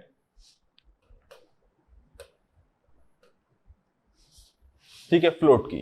किसकी, फ्लोट और स्लैक, फ्लोट एंड स्लैक, ठीक है एक ही चीज, लेकिन हम लोग अलग अलग जगह अलग अलग चीज यूज करते हैं, ठीक है। अगर हम लोग स्लैक की बात करें तो स्लैक वर्ड को हम लोग यूज करते हैं पर्ट में, ठीक है। स्लैक वर्ड को हम लोग यूज करते हैं पर्ट में, और फ्लोट वर्ड को यूज करते हैं हम लोग सीपीएम में। इस वर्ड को हम लोग यूज करते हैं पर्ट में, और इसको करते हैं सीपीएम में, है सेम ही चीज, ठीक है। अगर हम लोग एक चीज जो अपन लोगों को अब यहां से ध्यान रखनी है आगे, एक चीज जो हम लोगों को यहां से आगे ध्यान रखनी है वो क्या है, अगर कोई भी एक्टिविटी की हम लोग बात कर रहे थे आई से ए एक्टिविटी की, और उसका स्टार्टिंग इवेंट था ये, इसको बोल रहे थे अपन लोग टेल इवेंट, इसको बोल लेते हैं अपन लोग हेड इवेंट। इसके अलावा इसके पास दो टाइम थे, एक था क्या EST और उसके रिस्पेक्ट में क्या था EFT, है ना, याद है। और दो और टाइम थे, एक था अपना LFT, रिस्पेक्ट में क्या था LST, और इन सबसे ज्यादा इंपॉर्टेंट चीज थी क्या TIJ, प्रोजेक्ट ड्यूरेशन। ये कुछ थे, और कुछ एक्टिविटी इससे पहले रह रही होगी, बाद में रह रही होगी, उससे अपन को लेना देना नहीं है, सिर्फ हम लोग बात इसकी कर रहे हैं, ठीक है। एक इधर ये जब फॉरवर्ड में जा रहे थे तो EFT EST, जब बैकवर्ड में जा रहे थे LFT और LST, ये हम लोगों ने सब देख लिया था, ठीक है। तो टोटल अगर हम लोग फ्लोट या स्लैक की बात करें तो इसको हम लोग यूज करते हैं पर्ट में, ठीक है। पर्ट इवेंट ओरिएंटेड होता है, ठीक है। तो इसमें जो हम लोग यूज करते हैं वो क्या टर्म यूज करते हैं, इवेंट स्लैक, इवेंट स्लैक, ठीक है। और इसी को बोल देते हैं अपन लोग इवेंट फ्लोट। देखो नाम दोनों जगह यूज कर लेते हैं, ऐसा परेशान मत हो जाना, दोनों सेम ही चीज हैं, ठीक है। इवेंट स्लैक और इवेंट फ्लोट, यानी कि इवेंट पे। तो इवेंट स्लैक और इवेंट फ्लोट क्या हो जाएगा, सिंपल अगर हम लोग यहां से देखें तो क्या हो जाएगा, LFT माइनस EFT, स्लैक मतलब डिफरेंस, ठीक है। और क्या हो सकता है, ये भी तो इवेंट ही है, LST माइनस EST। इसको बोलते हैं हेड इवेंट स्लैक और इसको बोलते हैं टेल इवेंट स्लैक, ठीक है। स्लैक और फ्लोट को मतलब क्या है कि extra time available for an event, ठीक है, कि कितना एक्स्ट्रा टाइम अपने किसी इवेंट के पास अवेलेबल है जिसको यूज कर लें हम, तब भी अपने प्रोजेक्ट कंप्लीशन टाइम में कोई इफेक्ट ना पड़े, बस सिंपल सी बात, ठीक है। जिसको यूज कर लें हम, ठीक है, अगर उस इवेंट पर्टिकुलर इवेंट को उतने टाइम से हम लोग डिले कर दें तो प्रोजेक्ट कंप्लीशन टाइम में कोई इफेक्ट ना पड़े, यही फ्लोट है, यही इवेंट है। अब इसी में वैरायटी होती है अलग अलग, ठीक है। अभी हम लोग इसमें तो पढ़ रहे हैं क्योंकि इवेंट ओरिएंटेड है, पता वैसे नहीं होता टाइम का हमको, लेकिन जब हम लोग CPM में पढ़ेंगे तो टोटल फ्लोट पढ़ेंगे। टोटल फ्लोट का एक पार्ट होता है फ्री फ्लोट, उसका फिर एक पार्ट होता है क्या बोलते हैं उसको, इंडिपेंडेंट फ्लोट। तो हम लोग यहाँ पे इवेंट स्लैक और इवेंट फ्लोट देखा हम लोगों ने, LFT माइनस EFT, सिंपल इसको घटा दो, ठीक। अगर हम लोग इसकी फ्लोट की बात करें तो देखो मैंने कहा कि जब दोनों सेम चीजें तो फॉर्मूला क्या होगा, फॉर्मूला सेम ही होगा, क्या होगा, LFT माइनस EFT और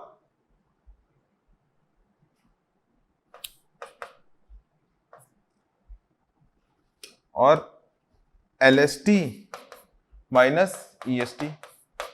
लेकिन पर्ट में इसको क्या बोलते हैं अपन लोग, अगर पर्ट CPM की बात करें तो इसको बोलते हैं अपन लोग टोटल फ्लोट, टोटल फ्लोट, ठीक है। Total float, extra time available for an activity without affecting the project completion time, ठीक है। अगर इसको हम बोलें तो ये टोटल फ्लोट क्या है, extra time available for an activity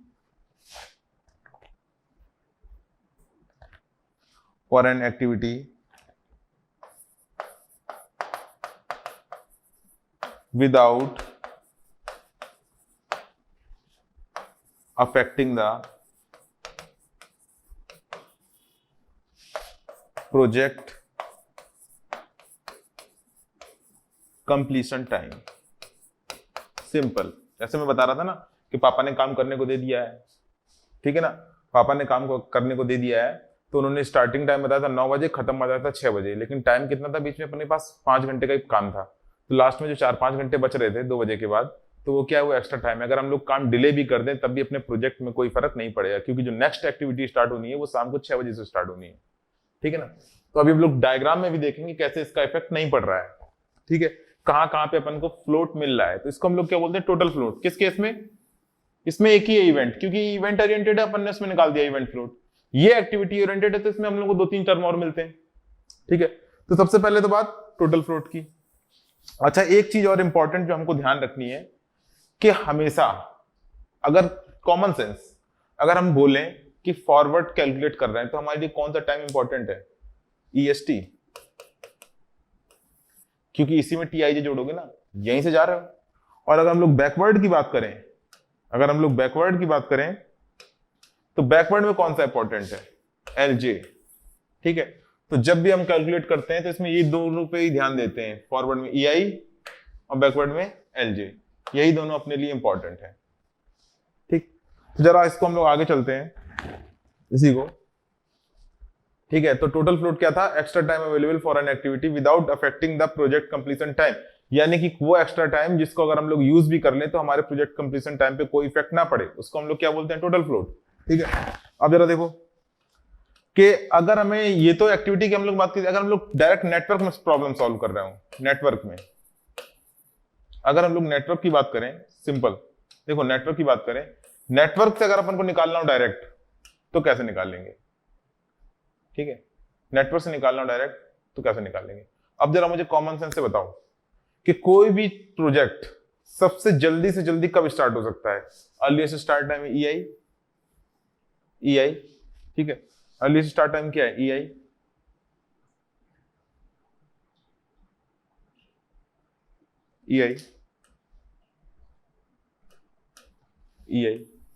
और लेट से लेट कब फिनिश हो सकता है? LJ। तो अर्ली से अर्ली, ऐसे पापा ने बोला था ना सुबह 9 बजे काम करना है, बोला था, और बोला था शाम को 6 बजे तक हो जाना चाहिए, यानी कि अर्ली से अर्ली अगर हम लोग 5-9 बजे स्टार्ट करेंगे, ठीक है, तभी 2 बजे खत्म हो जाएगा। और अगर लेट से लेट करना चाहे तो हमें 1 बजे स्टार्ट करना पड़ेगा, तभी 5 घंटे में 6 बजे तक वो कंप्लीट हो पाएगा। ठीक है, तो अर्लीस्ट कितना था? 9, और लेट कितना था? 6। ठीक है, और एक्टिविटी टाइम कितना था? 5 आवर। ठीक है, यानी कि अगर हम लोग नेटवर्क से निकालें तो सिंपल LJ जो मैक्सिमम लेट खत्म कर सकते थे और कितना स्टार्ट कर सकते थे, यानी कि ये जो हमारे पास है, ये हमारे पास टोटल टाइम अवेलेबल है, टोटल टाइम अवेलेबल। और इसमें से अगर हम लोग क्या घटा दें?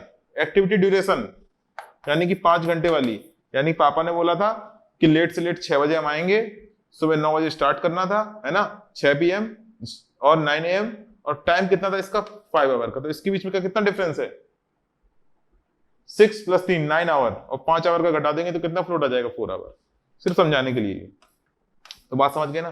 तो अगर हमें नेटवर्क से डायरेक्ट कैलकुलेट करना है किसी भी एक्टिविटी का, और यही हम लोग यूज करेंगे, ये इजी है, सबका अलग अलग निकालते रहोगे LFT EFT, इसमें बड़ा झंझट रहता है। ठीक है, हम लोग डायरेक्ट ये फॉर्मूला यूज करेंगे, अभी देखना कितनी आराम से, कितने अच्छे से यूज हो जाएगा, बहुत ही ईजी है। ठीक है, अब ये तो बात हो गई अपनी नेटवर्क डायग्राम, समझ गए हम लोग। ठीक है, कि अर्लीस्ट स्टार्ट और लेटेस्ट फिनिश, मतलब सबसे जल्दी से जल्दी कब स्टार्ट हो सकता है, सबसे लेट कब से कब फिनिश हो सकता है। उस जो टोटल टाइम होगा उसमें से अगर हम प्रोजेक्ट ड्यूरेशन घटा दें, सॉरी एक्टिविटी ड्यूरेशन घटा दें, प्रोसेस के टाइमिंग घटा दें, तो जो बचेगा वो क्या होगा? Free float.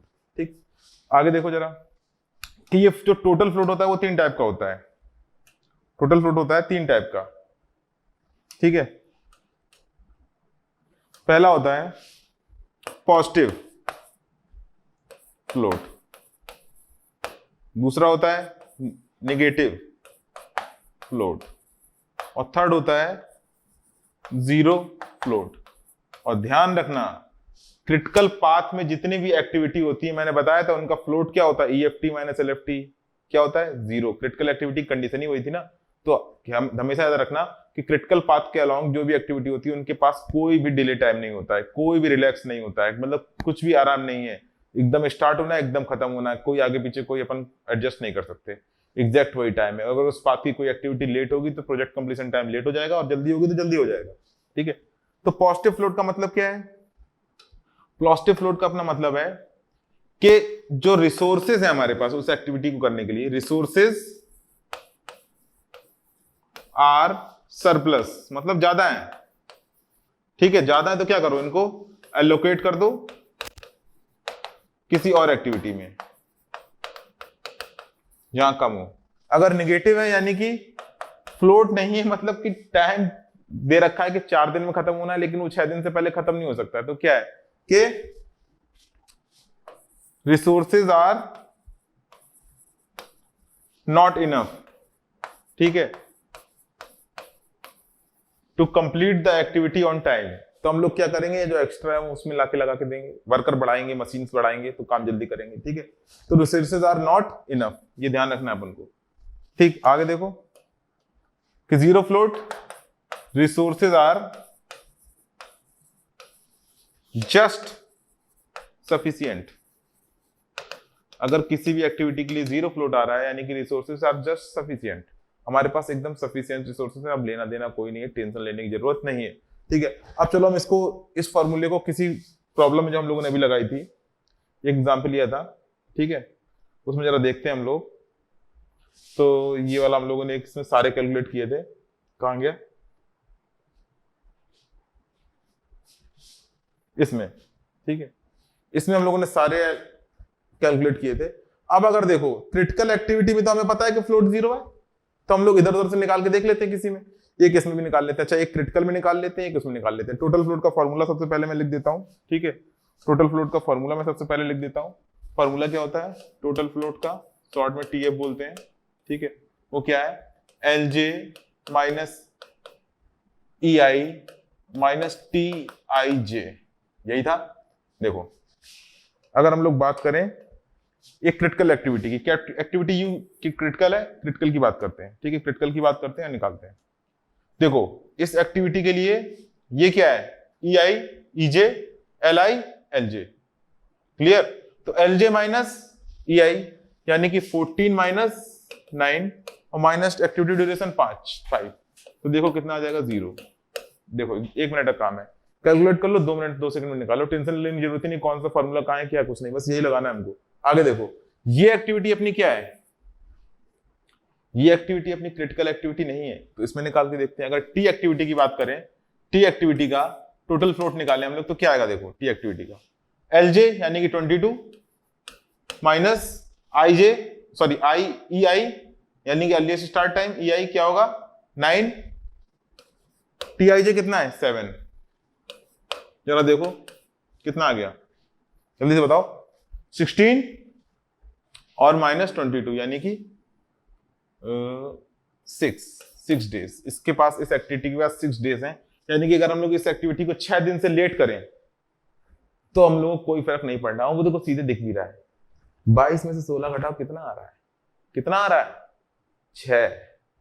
6, तो 6 डेज, वही इवेंट फ्लोट टोटल फ्लोट एक ही चीज है ना, तो देखो 6 आ रहा है, 6 डेज से हम इस इवेंट को लेट कर सकते हैं और हमारे प्रोजेक्ट कंप्लीशन टाइम में कोई इफेक्ट नहीं पड़ेगा। वही सारी चीजें, ये फॉर्मूला याद रखो, बहुत ही इजी है, तुरंत अपने डायग्राम में लगाओ, काम खत्म हो जाएगा, ठीक है।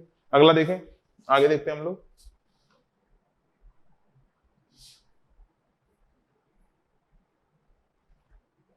ठीक है, इसमें हम लोग चल रहे थे, तो हम लोगों ने फॉर्मूला लगा के देख लिया, कंडीशन भी देख ली, अगर वैल्यू क्या आ रही है पॉजिटिव, तो रिसोर्सेज क्या है सरप्लस में, यानी कि हमारे पास वर्कर मशीनें ज्यादा है उस प्रोसेस के लिए, क्योंकि हम लोग क्या कर रहे हैं फ्री टाइम में जल्दी कर ले रहे हैं उसको, तो वहां से जो एक्स्ट्रा होगा कहीं और लगा देंगे जहां जरूरत होगी। नेगेटिव है यानी कि रिसोर्सेज है ही नहीं अपने पास वहां इतने कि हम टाइम पे एक्टिविटी कंप्लीट कर पाए, एक्टिविटी टाइम पे भी नहीं कंप्लीट हो रही, तभी नेगेटिव है, ठीक है। 0 का मतलब क्या है, resources are just sufficient, clear है बात। तो ये अपने फ्लोट क्लियर हो गए। अगला देखो क्या है, इसका जो अगला फ्लोट है वो क्या है,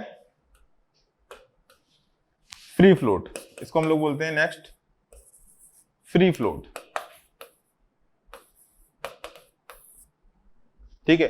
फ्री फ्लोट क्या होता है, फ्री फ्लोट को हम लोग बोलते हैं, free float is that part of, ठीक है, is that part of total float, ठीक है, by using which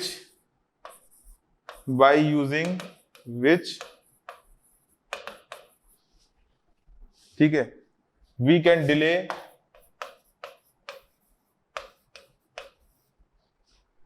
the activity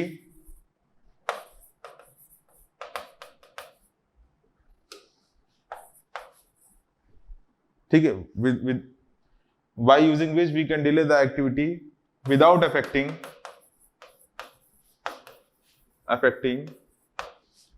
successor activity, ठीक है। यानी कि ये वो टाइम अपने पास अवेलेबल है। देखो सबसे पहली बात तो टोटल फ्लोट क्या है, फ्री फ्लोट का पार्ट है।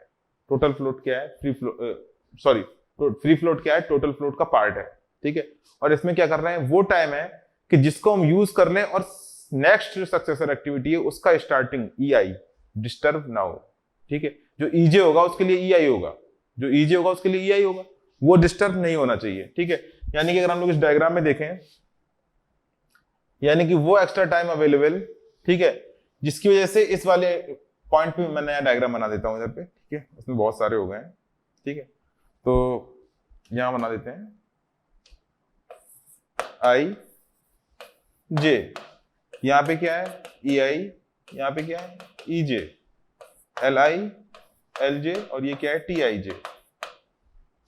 तो यानी कि हम लोगों के पास वो एक्स्ट्रा टाइम जिसको अगर हम लोग यूज करें तो इसके नेक्स्ट जो इसके बाद एक्टिविटी होगी उसके स्टार्टिंग टाइम को कोई सक्सेसर एक्टिविटी कोई इफेक्ट ना पड़े, ठीक है। तो इसको अगर हम लोग टोटल फॉर्मूले में लिखेंगे तो क्या अपने पास टाइम क्या होगा available, E J minus E I, E J minus E I minus activity duration, ये क्या है अपना डी फ्लोट।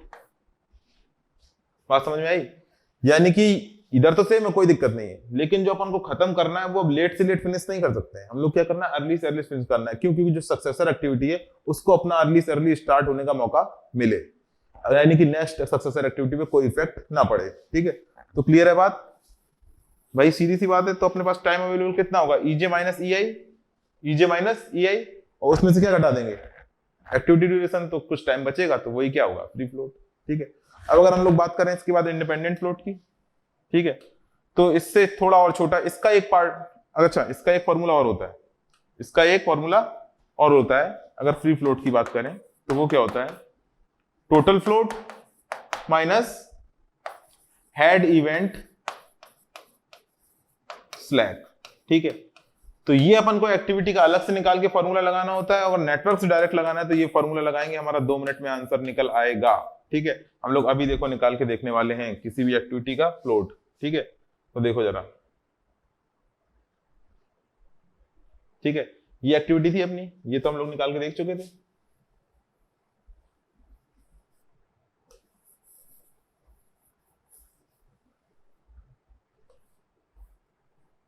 ठीक है।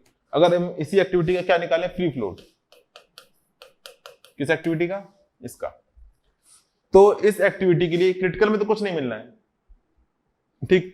16 क्या हो जाएगा, फॉर्मूला क्या है E J minus E I minus T I J, यही अपना फॉर्मूला है, यही अपना फॉर्मूला है, ठीक है ना, यही अपना फॉर्मूला है।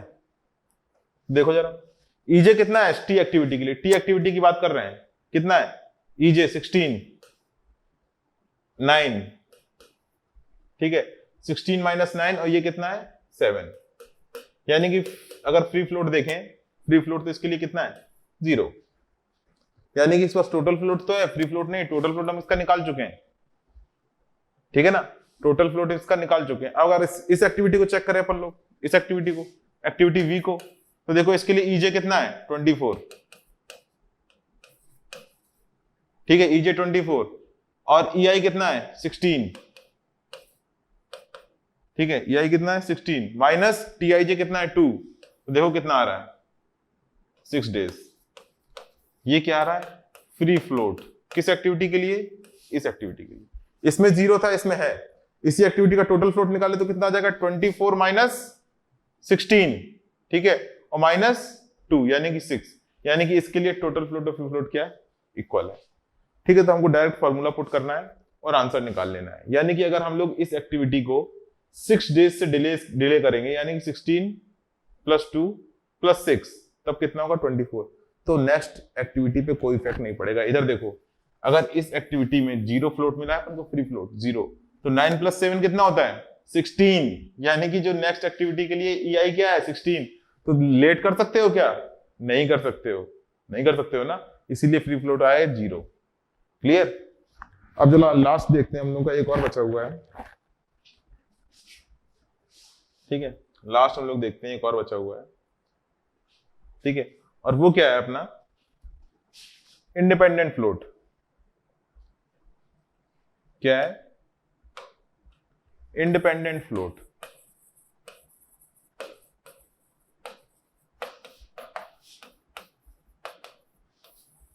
ठीक है। ये क्या होता है that part of free float which can be used without affecting the, ठीक है, which can be used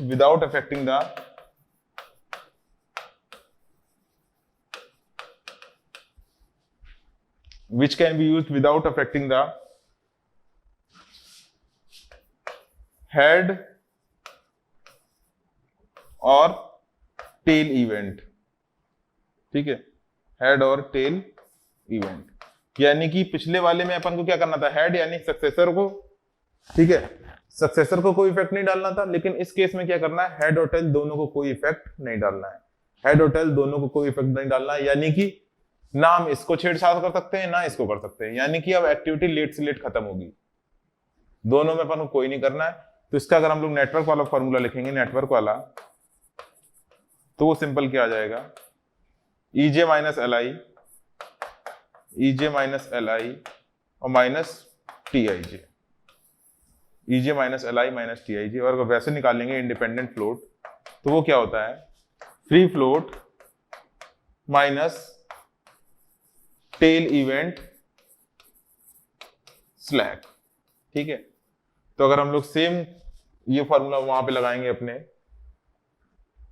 जो ये अपने डायग्राम बनाया था, ठीक है, अगर यहाँ पे अगर हम लोग लगाना चाहें, इस एक्टिविटी पे लगाते हैं, मान लो इस टी पे ही लगाते हैं, टी पे ही सारे लगाएं, तो अगर टी की बात करें और इंडिपेंडेंट फ्लोट निकालें, तो वो क्या होता है, EJ minus LI minus TIJ, ये होता है, ठीक है। EJ कितना है इसके लिए 16, LI कितना है 9 और TIJ कितना है 7, यानी कि क्या हो जाएगा 0। सीधी सी बात है, जब फ्री फ्लोट ही नहीं है तो क्या होगा, इंडिपेंडेंट फ्लोट कहां से आएगा, ठीक है। तो इसका निकाल के देख लेते हैं हम लोग, इसका भी भाई बहुत लोगों को डाउट हो जाता है। तो 24 माइनस 22, 24 माइनस 22 माइनस 2, देखो कितना है इंडिपेंडेंट फ्लोट 0, किसके लिए, वी एक्टिविटी के लिए। देखो फ्री फ्लोट 6 था, टोटल फ्लोट निकालोगे तो वो भी 6 आएगा, लेकिन इंडिपेंडेंट फ्लोट कितना है 0, ठीक है। इंडिपेंडेंट फ्लोट कितना है 0, यानी कि लेट से लेट वाली को हम इससे ज्यादा और लेट नहीं कर सकते हैं, 22 पे ही काम बनेगा, ठीक। आगे जरा देखते हैं हम लोग, फॉर्मूले हम लोगों ने सारे देख लिए हैं। अब बहुत लोगों की समस्या होती है, सर LI इतना सारा हो गया है, ठीक है। इसको समस्या का समाधान एक है छोटा सा, ठीक है। समाधान क्या है, समाधान से पहले हम लोग चलते हैं, तीनों की एक जुगाड़ है, बढ़िया सी जुगाड़ है, ठीक है, ठीक। अगर हम लोग फ्लोट की बात करें, जरा देखो, बहुत लोगों को डाउट हो जाता है, ठीक है, किसी भी एक्टिविटी के लिए ये क्या है, I और J, earliest start EI, latest start LI, earliest finish EJ और लेटेस्ट फिनिश LJ। तो अगर हम लोग देखें अर्लीस्ट स्टार्ट कितने बजे हो सकती है कोई एक्टिविटी, सबसे पहले होगी, उसके बाद फिर क्या होगा, LI, मतलब लेट से लेट स्टार्ट कर रहे हो, सुबह 5 बजे की, सुबह 9 बजे की जगह दोपहर में 1 बजे स्टार्ट कर सकते हैं, तब भी तो हमारी 6 बजे खत्म हो जाएगी। और अर्ली से अर्ली फिनिश कम होगी, और लेट से लेट फिनिश क्या होगी, उसके बाद ही होगी। ये अगर अपने टाइम है, ठीक है, ये अगर अपने टाइम है, तो मैं एक स्केल खींच दे रहा हूं,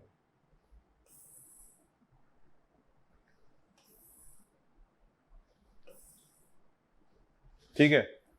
तो ये अगर अपने टाइम है, तो मैं इसको सीधी लाइन खींचता हूं की कोशिश करता हूं,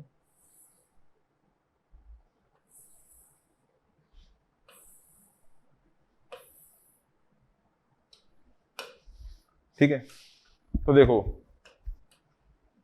ये जो, अगर हम लोग LJ में से ये घटाएं, ये पहले तो ये बताओ मुझे, ये क्या हो जाएगा, अगर LI में से EI घटा दें तो ये डिफरेंस क्या है, टेल इवेंट स्लैक है ये, है ना। और इसको घटा दें तो ये क्या है, हेड इवेंट स्लैक, वही तो है, वही है ना, LJ माइनस EJ और LI माइनस EI। ये क्या था, EST LST EFT and LFT। देखो मैं जुगाड़ बता रहा हूं याद करने की, ताकि कंफ्यूजन ना हो, क्योंकि अपना काम थ्योरी खत्म हो गया है, ये सिर्फ जुगाड़ है, ठीक है। आगे देखो जरा, अगर हम लोग इस टाइम को लें, तो ये क्या है, ये LJ माइनस EI, ये अपने पास टोटल टाइम अवेलेबल है किसी भी एक्टिविटी करने के लिए। सिंपल दिमाग सोचो ना, अर्ली से अर्ली कब स्टार्ट कर सकते हैं, लेट से लेट कब फिनिश कर सकते हैं, वही टोटल टाइम अवेलेबल है। और उसमें से अगर हम लोग क्या घटा दें, TIJ यानी कि एक्टिविटी ड्यूरेशन, तो जो हमारे पास बचेगा वो वही क्या होगा अपना total float. Common sense.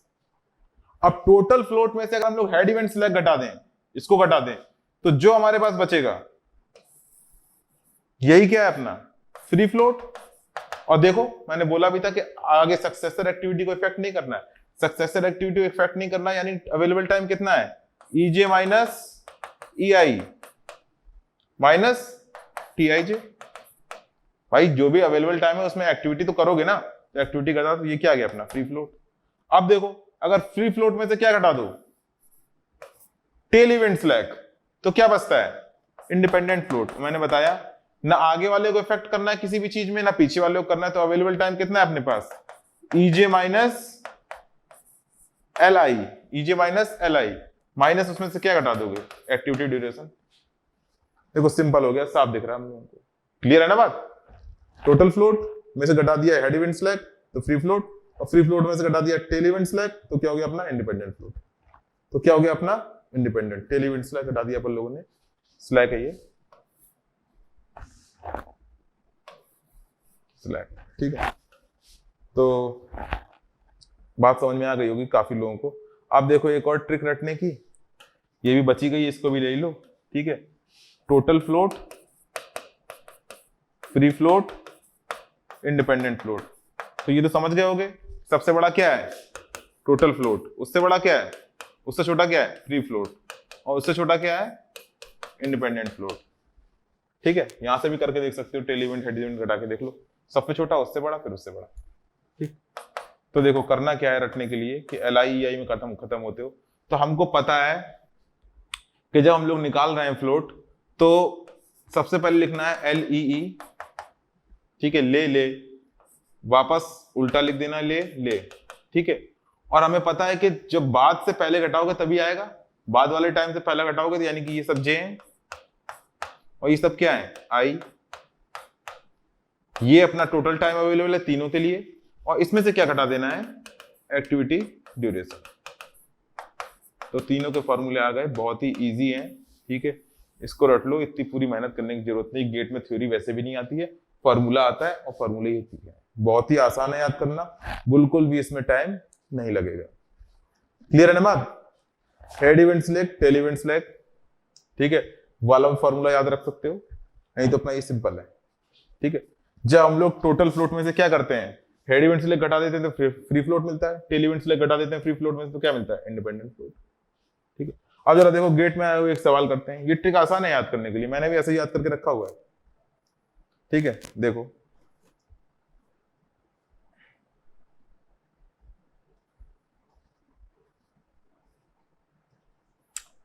Gate का आया हुआ क्वेश्चन है कि consider the given project network where members along various activity represent normal time, the free float for an activity 4/6 के लिए फ्री फ्लोट बताना है and the project duration respectively. तो ऑप्शन दे रखे हैं, सबसे पहले प्रोजेक्ट ड्यूरेशन निकाल देते हैं हम लोग। तो ये पाथ है एक 3 + 2 5, 5 + 3 8, 8 + 5 13, 2 + 5 7, 7 + 5 12, 4 + 2 6, 6 + 5 11। यानी कि तो एक तो अपना क्लियर है कि प्रोजेक्ट ड्यूरेशन 13 है, तो इन तीनों में से आंसर है। अब 4 और 6 का निकालना है अपन को, तो 13 आ गया है, बैक निकाल लेते हैं, ठीक है। 13 - 5 ये कितना हो गया 8 है ना, और 8 में से 4 गया, कितना बचा 4। अब फॉरवर्ड कैलकुलेट कर लेते हैं, ये क्या हो जाएगा 0 से 2 2, भाई फॉरवर्ड चलना है। यहां पे आने के देखो 3 तरीके हैं, ठीक है, यहां से आने के 3 तरीके हैं, ठीक। लेकिन हमको पता है कि ये क्रिटिकल पाथ है, पाथ की एक्टिविटी है इस वाले पाथ की, तो 8 और 8 क्या होगा बराबर होगा इसका। अगर नहीं करना है तो निकाल लो, देखो 3 + 2 + 3 5 + 3 8, 5 + 2 7 और 2 + 4 6, 8 7 6। अपन लोग फॉरवर्ड में मैक्सिमम लेते हैं, तो मैक्सिमम कितना है 8 8, ठीक है। अगर अपन को फ्री फ्लोट निकालना है, फ्री फ्लोट, तो फ्री फ्लोट का हमको फार्मूला पता है कि EJ - EI - TIJ। EJ कितना है इसके लिए 8, EI कितना है इसके लिए 2, एक्टिविटी ड्यूरेशन कितनी है 4, तो कितना आ गया 2, ऑप्शन ए करेक्ट आंसर। बहुत ही आसान सवाल है, देखो 2 सेकंड का सवाल था और अपना सॉल्व हो गया है। क्लियर है ना बात? तो क्वेश्चन बहुत इजी होते हैं, बस हमको याद रखना है। देखो थोड़ा पूरे इंडस्ट्रियल में एक चीज इंपॉर्टेंट है कि हर प्रोसेस लेंदी है, ठीक है, टफ कुछ भी नहीं है, लेंदी है और थोड़ी थोड़ी चीजें कहीं पे याद करनी है, फॉर्मूले, ठीक है, समझ लो और फिर याद कर लो। हम लोगों ने फ्लोट समझ लिया क्या है भाई, एक्स्ट्रा टाइम अवेलेबल है। टोटल फ्लोट क्या है, एक्स्ट्रा टाइम अवेलेबल है जिससे प्रोजेक्ट कंप्लीशन टाइम में कोई इफेक्ट ना पड़े। फ्री फ्लोट क्या है, एक्स्ट्रा टाइम अवेलेबल है जिससे सक्सेसर एक्टिविटी में कोई इफेक्ट ना पड़े। और अपना फ्री इंडिपेंडेंट फ्लोट क्या है, जिसमें सक्सेसर और प्रेडिसेसर दोनों एक्टिविटी में कोई इफेक्ट ना पड़े, वो क्या है, इंडिपेंडेंट फ्लोट। ठीक है, तो बात यहाँ क्लियर हो गई होगी। तो हम इसको खत्म करते हैं, अपना सीपीएम खत्म हो गया है। हम लोग नेक्स्ट लेक्चर में जो पढ़ेंगे वो पार्ट पढ़ेंगे। ये इंपॉर्टेंट था, क्वेश्चन यहाँ से आते हैं, ठीक है। तो इसको लगाने के बाद एक बार ईएस के और गेट के प्रीवियस ईयर क्वेश्चन की प्रैक्टिस जरूर कर लेना, और अगर एक्स्ट्रा टाइम मिले, ठीक है, तो बुक से लगा सकते हो, लेकिन ये चैप्टर बहुत इंपॉर्टेंट है, ठीक है। Thank you.